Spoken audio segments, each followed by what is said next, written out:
Hello, in this video we will discuss that what is a tense, all the aspects of tenses, and what is the definition of a tense in English. What does it mean? So we will discuss it one by one, that what is the past tense, what are the future tenses, and what are the present tenses. So let's take start. As you guys can see that I have already written the definition of a tense. So let's begin this video with the definition of a tense, that what is the meaning of a tense. Grammar, tense refers to the time at which an action or event takes place. There are primarily three aspects of tenses in English. These are past tense, present tense, and future tense. So here we discuss only that what is the past tenses, all the aspects of past tenses one by one in detail. Now let's see that what is the past tense, what is the definition of this tense. The past tense is used to describe actions or events that have already occurred before the present moment, right? For example, when you are narrating a story or writing a story, so you describe that story in the past tenses. However, the aspect is whether it. Okay, let's start with the first aspect, that is past indefinite tense. So this past indefinite tense, also called as simple past tense, this tense refers to the time at which an action or event takes place. For example, the event must be done when you are narrating a story.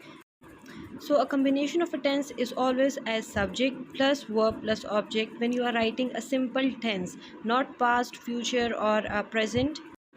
But to write a single sentence, you need these three kinds, like subject, and then verb, and then at the last object. In simple indefinite tense or past indefinite tense, you can also call it simple and past simple indefinite. So in past indefinite tense, subject, you can use second form of verb instead of first form, plus at the end object. So let us take the example. For example, she walked to the store. It doesn't give any sense until and unless you have converted this sentence into the past indefinite tense, and for this you have to change this form of verb. This is the first form of verb and you have to change it into second form.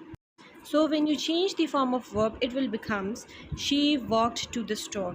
So through walked, second form of a verb, you will recognize that what is this tense. This is past indefinite tense.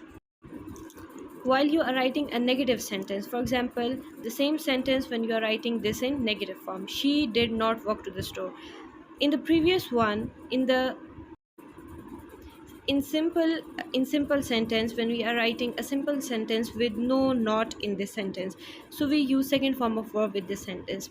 But when we write did with negative form, the second form will become its. And for the interrogative sentence, you can write this sentence as did she walk to the store. The helping verb, that is did, comes first in the sentence, and then the form of verb that you use is always the first form for the interrogative sentence, and at the last you have to put question mark, right? So in this way your sentence is completed, did she walk to the store, in interrogative form. Okay, so the next aspect of the past tenses is past continuous tense, right? What are the conditions? There is always a subject plus the helping verb that was used in this sentence is was or were.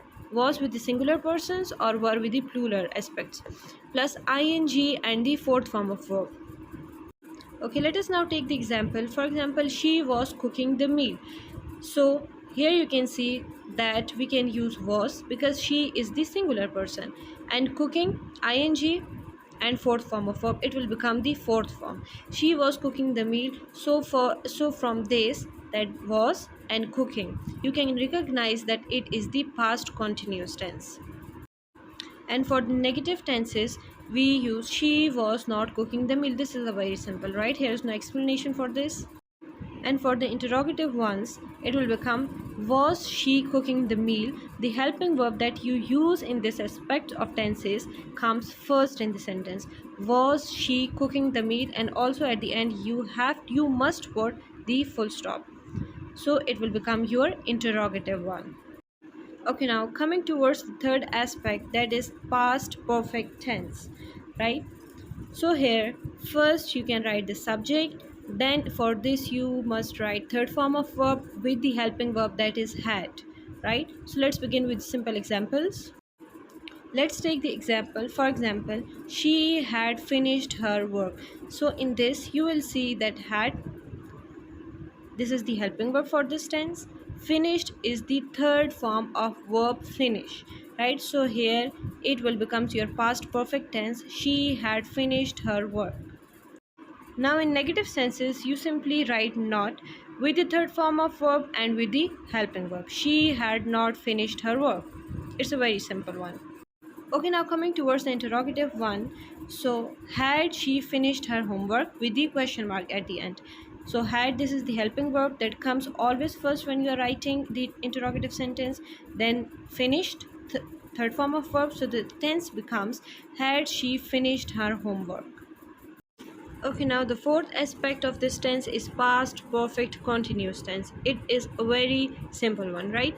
So for this condition that we use is subject plus for or since. It has used in time period. That what is the time that you are discussing, plus had been, helping verb, and ing form of verb. So this is the criteria for the sentence.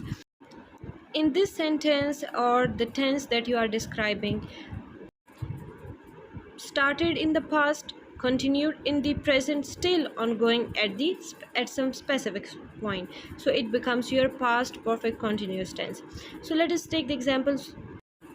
So the first example is she had been studying for 2 hours. She is a singular form. Had been, this is the helping verb used for this tense. Studying is the fourth form of verb and you use to instead of since. So the example becomes she had been studying for 2 hours. Now for the negative one, you use she had not been studying for 2 hours. You can write not between had and been, right? So this becomes your negative one. Now coming towards the interrogative sentence. For interrogative one, you can write had she been studying for 2 hours, and at the last, that is very must to put full stop. Had she been studying for 2 hours. So these are the all aspects of past tenses. Hope you understand these aspects. This is very simple lecture with example. Comment down below if you understand today's lecture.